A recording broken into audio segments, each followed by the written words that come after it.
listeners. I'm your host, Sana, as always. And this question comes to my mind. But have you ever played a song where one note was just off? It doesn't matter how beautiful the rest of it is, but something just didn't feel right. Well, it has happened with me. And in life, listeners, what I mean to say is harmony isn't just about calm moments or curated rituals. It is about alignment. When your goals, values, and purpose all play the same tune. And no amount of meditation, dancing, or soothing soundscapes can compensate if one of those is out of tune. Listeners, today we are joined by two incredible voices, Dana and Colleen, whose shared work bridges trauma healing, communication, leadership, and transformation. Together, they are helping individuals and organizations tune into their true selves and also realign their lives. So, listeners, this conversation will explore what harmony really means in everyday living and why it is not just a feeling, but it is a frequency we have to intentionally attune to. So, with that, Dana and Colin, welcome to the Mindful Living, and I'm absolutely excited to have both of you with us today. I love your That introduction, was Sana. so eloquent and articulate, Sana. Thank you. Beautiful. Excited to be here and explore this topic with you, any topic with you, and this one today. Very exciting. Hmm. Absolutely, absolutely. I think harmony and mindfulness, they're so much connected, because I think to realize that something is out of tune, we need that mindfulness. We need to be present in that presence, or the present. So with that, Dana and Colin, let's start simple, but of course profound. When you hear the word harmony, what does it feel like to you both? Not just conceptually, but viscerally. Beautiful question. Beautiful question. Um, Dana might have a different answer. I always look forward to his answers. But my immediate answer is harmony is a guiding light. It's the Mhm. thing that lets you know when things are working, when you are in alignment, when you are moving forward on the path that is meant for you, when you are doing what you were brought here to do. And it's not a punishment when it's out of harmony. It's just the way of noticing. Um, you bump into the edge and you go, oh, that's Mhm. I don't need to go in that direction anymore. That's not the best direction for me. And then you get the beautiful feel and sound and smell and look and taste of harmony when everything is back into alignment. Hmm, that's beautiful. Colin, I would love to know from you. Oh, for Dana? Yeah, Yes. just going, yeah, that's Yeah, that's it. Yeah, okay. so confusing when there's both of us. I was kind of caught up in Colleen's answer as well too, and I thought, oh yeah, I got to say something now. Um, um, such a beautiful question, Sana, and right away the answer that came to me was very simple and very pure and present. And harmony, when you asked me to check in on my visceral response to harmony and that idea and concept, right away the word that came to my mind was joy. Hmm, Okay. Yeah, that's a good that's one. how it feels in my body. It feels like joy. Mm. Yeah, so that extends to all. Because, uh, yeah, yeah, go on, go on. I was just going to say that extends to all the things that a connection to joy and a sustained connection to joy can make us think of. I feel peaceful, I feel ecstatic, I feel grateful, I feel appreciative, but that core initial energy and that resonance is one of really powerful and present joy. Hmm. Present joy. I think that's such a beautiful way of um, connecting. As I was saying about mindfulness and that tuning in, that harmony. When I hear the word harmony, all that comes into my mind is beautiful tunes, soothing tunes, and music. Because that's what I am fan of. When I mean, uh, whenever I hear a beautiful tune, it is hair raising. Mm, I can feel the vibrations within my body. I can feel soothness. Sometimes, it can also make you a bit of emotional. yes. Um, it's like, physically my body is activated, spiritually, mentally, emotionally, my mind, everything is activated. So everything is now in tune. So Hmm. what I relate to harmony. That is a beautiful Love answer. that. And I'm the same way. For me, especially with choirs, when I hear a bunch of people singing in harmony, it brings me to tears. Absolutely. Well, oh, moving Feels like we're all feeling some harmony right now. back. It's like an instant reaction in my Yeah. mind. Colin mentioned about, sorry, Dana mentioned about the choir word. It's like I just kind of recollected about some, Mhm. choir sounds in my mind. And it's literally, it feels like heaven. Literally feels like heaven. Yes. And you both have talked about alignment being key to achieving harmony. So, um, let's try to understand the symptoms. So, what are some common ways people they fall out of alignment even without realizing it? Mhm. Mm, that's a great question. Um, I want to say when they stop listening, when they stop listening to themselves, when they stop listening to what feels truthful, um, Mhm. when they when they allow themselves to fall into what's what what feels pressure. Back when you were in school and you knew what was right, but then somebody said, "Oh, the teacher won't notice if we leave school or if we sneak this thing in, if we break these rules, nobody's Yeah. gonna get hurt." And something in you went, "Oh, that doesn't feel right, but I can't argue it logically." And we stop listening to ourselves and that truthful voice. Mm. That's my answer. Mhm. Dana, how about you? That's beautiful, Colin. That's beautiful. Yeah, They- I'm finding myself in a very pleasantly surprising way. I was very excited about talking about this topic, but man, I'm really feeling moved by it in the actuality of us in our discussion. I'm recognizing and recalling and connecting to just how powerful and important harmony is, how important alignment is to a sense of harmony. And when I think about alignment, I think about the a few different components. The idea that everything is in its place and everything is working together in the same direction. Everything is moving with the same intent towards the Mhm. same destination, and nothing is missing. Right? There's no parts that are left behind. There's no parts that are left out.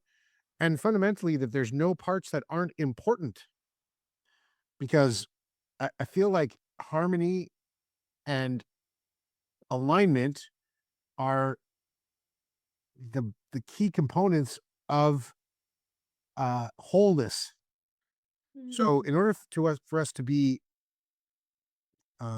in harmony, in order for us to be in alignment, nothing and no part of us can be left out or left behind. We have to Mhm. include everything. And that idea, as you continue to extend that idea from a personal sense of alignment and a personal sense of inner harmony, and let that move out into the environment around you and the people around you, and that idea feels kind of infinite to me. The idea that Mhm. there's opportunity to be in harmony with everyone and everything all the time. So and that sounds like such a big grand idea, which it is, but I think I'm really connecting to and being very moved by the manner in which that feels very that big spiritual esoteric idea feels very practical to me Yeah. because I'm kind of landing in a place where I'm like, okay, well, first of all, the more I'm in harmony with myself, in alignment with myself, Mhm. with my emotions, my feelings, my thinking, my body, my physical expression, the more likely I am to be able to reach harmony with other people. Mm. And if I can connect to another person and feel like we're in harmony and they're aware of it and I'm aware of it, well, then that power of alignment and harmony is exponentially multiplied. And then if we add a third person to that, that's another, right? So that example that you both gave of the choir and the power of a choir, the power of all these voices singing different parts, but all with one goal, uh, Yeah. is yes, yeah, is pretty. These are ideas we talk about all the time, but I'm very moved by it right in the moment as we're discussing it now because it feels incredibly purposeful to curate and to cultivate harmony within oneself and then to reach to express and share and curate that harmony with others. And that idea of that being kind of an infinite process, like that we can get more and more and more and more in harmony with one another and our surroundings and everything in our environment, uh, feels very comforting because lots of people feel like they don't have a purpose at times in life, and I've certainly felt that way. And Mm. the idea that, hey, maybe that's our purpose, and that's a clear purpose and a purpose that we can all identify and work towards is pretty powerful. Mm. I agree. I agree. And Dana, uh, I mean, now we are discussing about work life balance. Mm, There have been, conversations around this, but now gradually the conversations are more focused on having a work life harmony because mm. uh, on practical grounds, it can be, let's say, difficult or maybe not Yeah. possible to have a work life balance. So, how do you separate or how do you differentiate this balance and harmony, whether it's for work or your personal life or maybe your body and mind and spirit? Mm. Mm. I have a big smile on my face with that awesome question, Sarah. So lovely. I I have an immediate answer, but I also want to give Colleen Yeah, a yeah, bit of room to I room to. have maybe a more meandering answer. So let's go with immediate, and I can do meandering later if we have time. Yeah. yeah, sure. Yeah. So right off the bat, those two things, harmony and balance. And I love the way that you weave those together and are mindful and aware of the way in which our expression around those ideas is evolving, right? Like the idea of Mhm. balance, maybe that's not the most practical way because it's such a tough thing to achieve and you achieve it for a moment and then it's gone in the next moment, right? And characterizing what we might be reaching for as harmony, as another way to feel our progress is fantastic. The the the thing that stood out to me most immediately was, oh, okay, well, harmony and balance, maybe it's not harmony versus balance. Maybe they're not in opposition to each other. Maybe we can get those ideas and what they connotate to us in a new kind of alignment as well. And what struck me, and I'm excited to share this with both of you to see what your thoughts are. But I was like, oh, okay, well, what if we redefined harmony? What if we redefined harmony as the pursuit of balance? As the intent of balance, as the goal of working towards balance. All of a sudden now we break anything that feels oppositional between the two of them. And maybe that doesn't to you or Colleen right now, Sana, but right away I was struck like, oh yeah, maybe I've been thinking about harmony and balance as having to be it's either one or the other. It's either this one or that one. And maybe it's not harmony or balance. Maybe it's harmony and balance because they work together. And maybe we could even go as far as to say, okay, if we're going to codify harmony as the pursuit of balance, then we Mhm. can say that balance is the experience of harmony. And all of a sudden now we're inclusive. And those two things are working in balance and harmony together, right? They're all part of the pursuit of the same state of being. And that, whether I'm right or not, that idea uh, that got sparked by your question was very exciting to me. So I'm very curious to see how that lands with both of you and Colleen, Sana, just to see if maybe we're moving in the more harmony and balance together, or if I'm breaking up the wrong tree. I've never looked at this particular aspect of, the difference between harmony and balance. I mean, I've never thought about this. So that's a very, very refreshing, way of looking at this. Colleen, I would love to know from you what you think about it. Mm. Thank you. Yeah, I'm so enjoying this.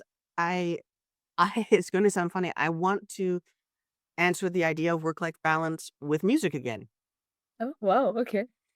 Because what came to mind, this idea of work-life balance has this idea that, well, there's me and what I need for myself, and then there's work and what work needs from me. These two separate things that have to be somehow juggled. And when do I do one and when do I do the other?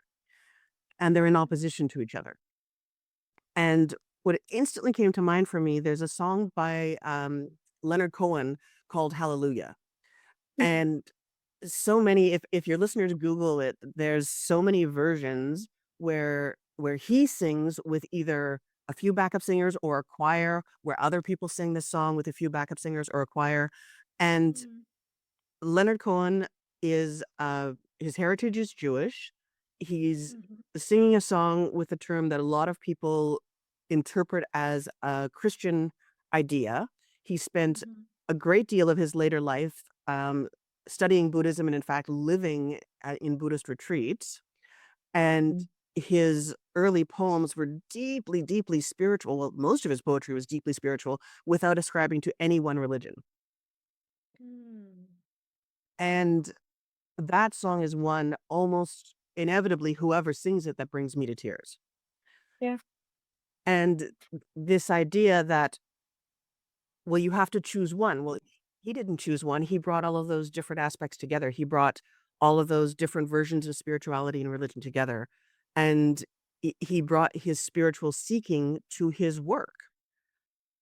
And I think the more we can allow ourselves to bring every aspect of us to everything we do, we just naturally slide back and forth and go, great, I'm at work. It feels really good that I'm bringing myself to my work. And now I absolutely can allow myself to feel that I need a break and I need to go for a walk. I need to go have a cup of tea and breathe. I need to finish work for the day. And Mm. I'm at home and I'm resting and relaxing and I have this beautiful idea for work, whether it's the work I'm being paid for or the work that inspires me that I do outside of that. And we're allowed to combine those in that beautiful, like in the song where it's his voice and then the choir's voice and then they come together. Well, I mean, such refreshing takes on this, such refreshing takes. And Colin, as you mentioned about the, Buddhist retreats and, different, exploring different cultures and the practices and, how um, all of these cultures are interpreting wellness and mindfulness, harmony. That reminds me that, since your background and practice comes from traditional Chinese medicine, um, how can we connect harmony with, this ancient uh, medicines and cultural based practices, which involves yoga, meditation, breath work as well? That is a wonderful question. And people so rarely ask about the Chinese medicine part. So thank you for doing that. Okay. And and one of the things that I loved when I found Chinese medicine, because I was brought up in a small town in the north of Canada, Chinese medicine was not something I was brought up with. um, when the first chiropractor moved to town, people were quite, ruffled about it. They were, well, yes, chiropractors. What's a chiropractor? So when I discovered Chinese medicine, it was quite revelatory for me. And the beauty of it is that everything is connected. So your emotions impact your meridians, which impact your body, which impact your spirit, which impact your emotions, and round we go. So when everything is connected, we start to find more connections everywhere. So the more I study Chinese medicine, when somebody starts talking about Ayurvedic medicine, and which I probably pronounced wrong, and if I did, my apologies. No, but you did absolutely right. Thank you. Uh, the more I see similar patterns just expressed in a different way. Hmm. And so when we give ourselves permission to say yoga is a way in to that harmony and to that wholeness, the same way that breath work is, the same way that acupuncture is, the same way that um, going for a walk or having this conversation is, we start to judge ourselves less for whether or not we're doing it right, and we start to get excited and to borrow Dana's word from earlier, joyous about the many ways we can find into harmony and into connection. Good answer. Hmm. Yeah, that's a great one, Colin. Thank Great you. one. Thank you. Um, Dana, you have to. Do you want to add? Oh, I would love to. Thanks. Yeah, thanks. I was just again kind of caught up in Colleen's answer and your awesome question. Um, I think what's really becoming present for me, and I contemplate this topic a lot because I play music actually. So the idea of music, musical examples of harmony is very, very natural to me. Um, but I'm learning some brand new things about it just in this moment today, which is fantastic because Oh. I think part of the messaging that we're striving for and the sharing of experience around this concept of harmony and alignment and balance, these concepts, is that maybe harmony is actually effortless. Maybe it's effortless because so is joy. And maybe those are both effortless because they are our natural and native state of being. And I look around into the natural world and your question around, connecting to ancient practices and traditions and the different ways that we access joy, balance, and harmony, a yogic practice, meditative practice, different things that allow us to be in connection with our inspiration and our spirit. There's an abundance of harmony in the natural world that occurs every day Absolutely. with like astonishing consistency. And perhaps that's where we can reach back into our more uh, ancient approaches to life and this idea of harmony and its value, value of alignment and balance, because there's an abundance of examples of it around us on a daily basis that, whether we engage them or not, are still carrying on. Mhm. The tree is in harmony with with its roots and its leaves. And whether we get up in a mood that says, "Hey, I'm a part of all of that natural beauty, harmony, and balance," or because I didn't get what I wanted today, I'm not a part of that, and I'm angry and I'm upset and I want to be mad at my neighbor or anything like that. The natural world and the harmony, balance, and joy that occur in it, they don't really care about what we're doing so much. And so there's a comfort in that because of the consistency that occurs in all of these abundant ways in the natural world. We as human beings, I think, can relax a little bit more and maybe find connection to all of that abundant harmony and feel comforted by it and feel supported by it, feel connected to it. So this idea that, maybe we think about harmony as this very difficult, oh, it's so hard to achieve, and balance, God, we got to make sure it's so difficult to get balance, and we get it and then we lose it. And then it's like, well, maybe not. Maybe it actually is our natural state of being. And our job is to remove any obstacles from our psyche or our egos that allow us to not see the natural abundance of that harmony and balance that is always available. Hmm. That was a good answer. Oh, yeah, this off of your good answer and Santa's great question. So thank you.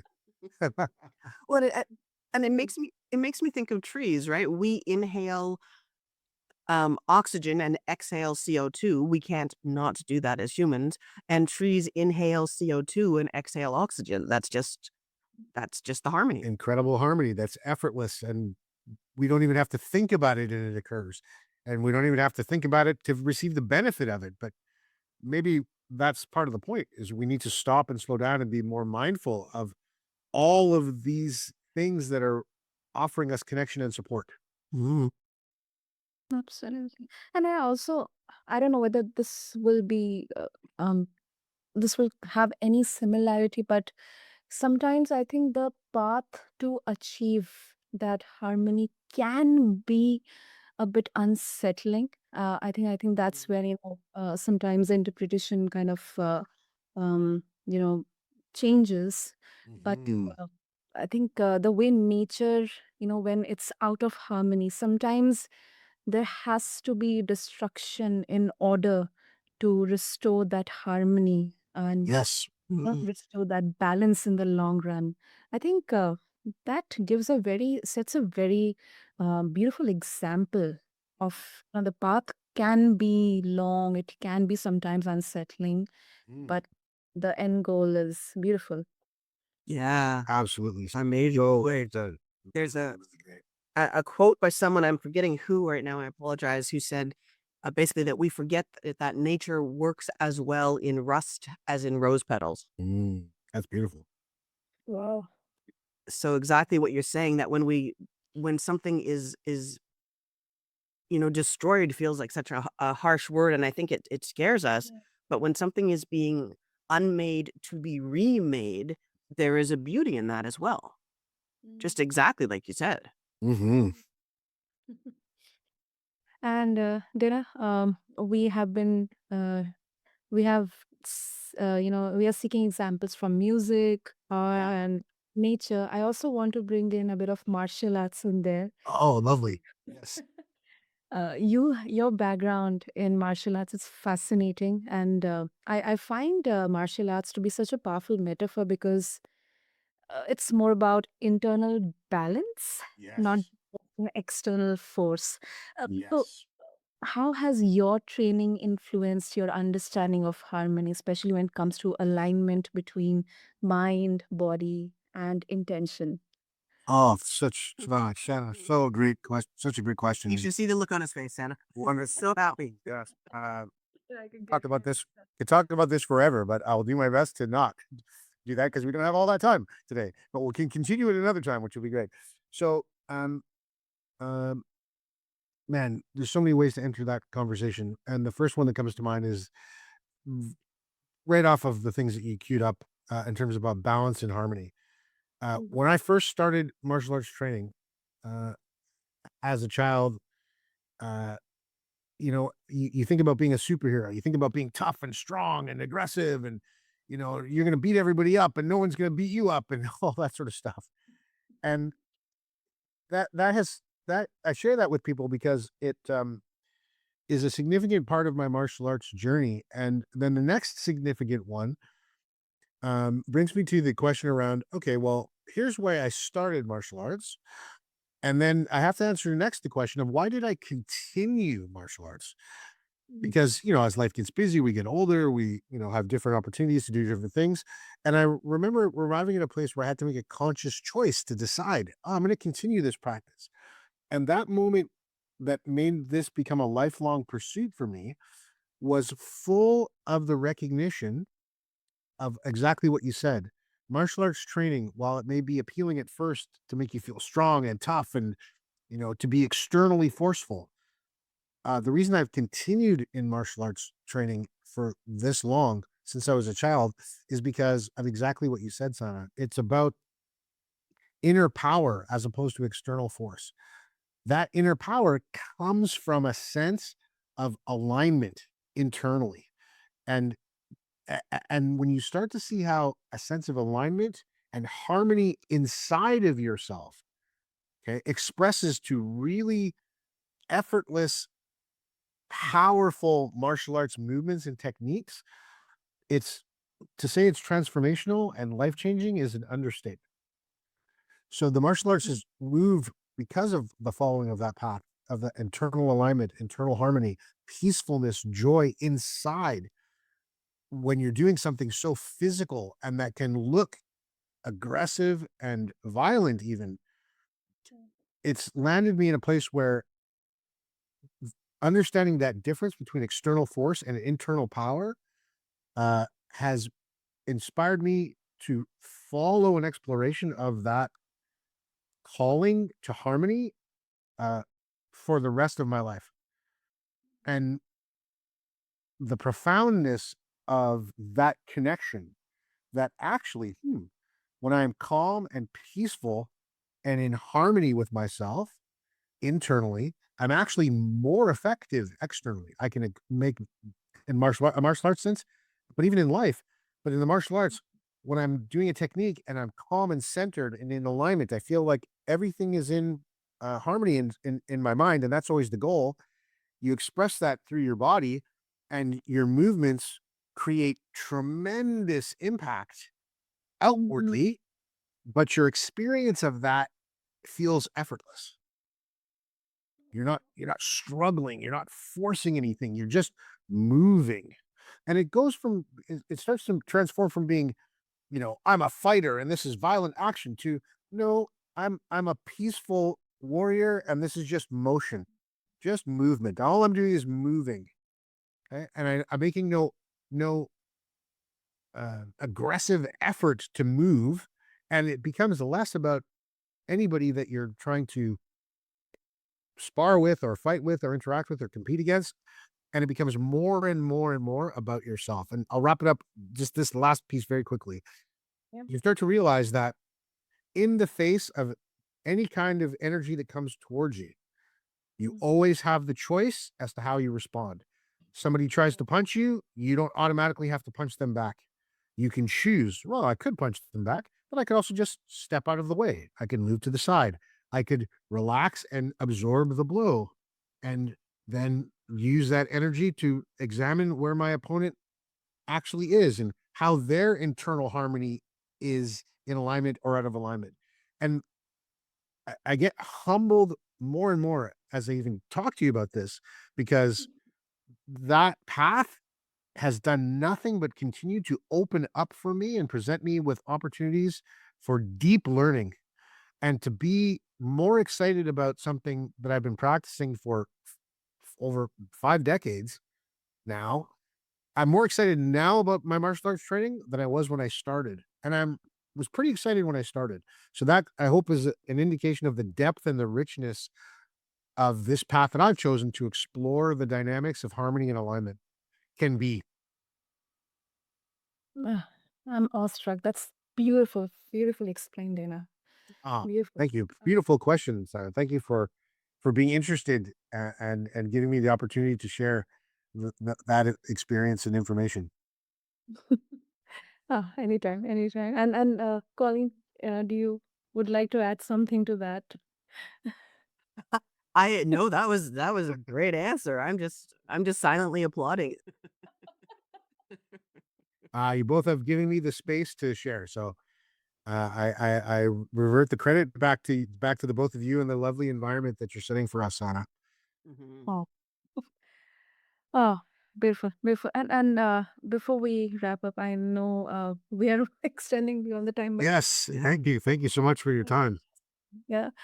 Just a final question to both of you. We have spoken at an individual level, but also harmony is so applicable when we talk about relationships or teams. So how can we as humans create collective alignment without compromising individual authenticity?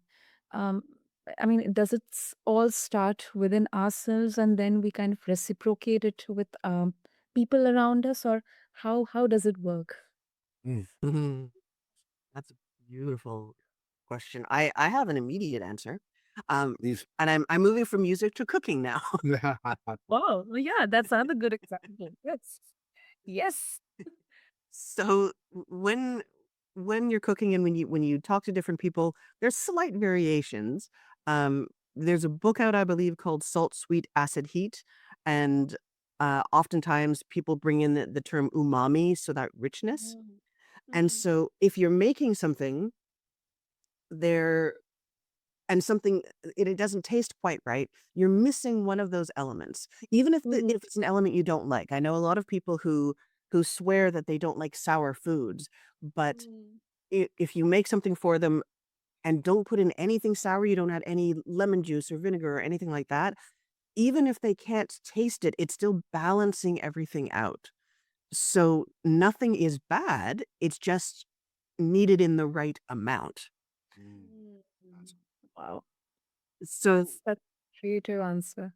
Yeah, thank go. you. Yeah, so when we have a team, when we're working with a group, even if somebody doesn't think the way we do, they are part of that balance for us. So we don't want to silence them entirely because then they're not bringing in the balance. We just find a way to include them at the right proportion.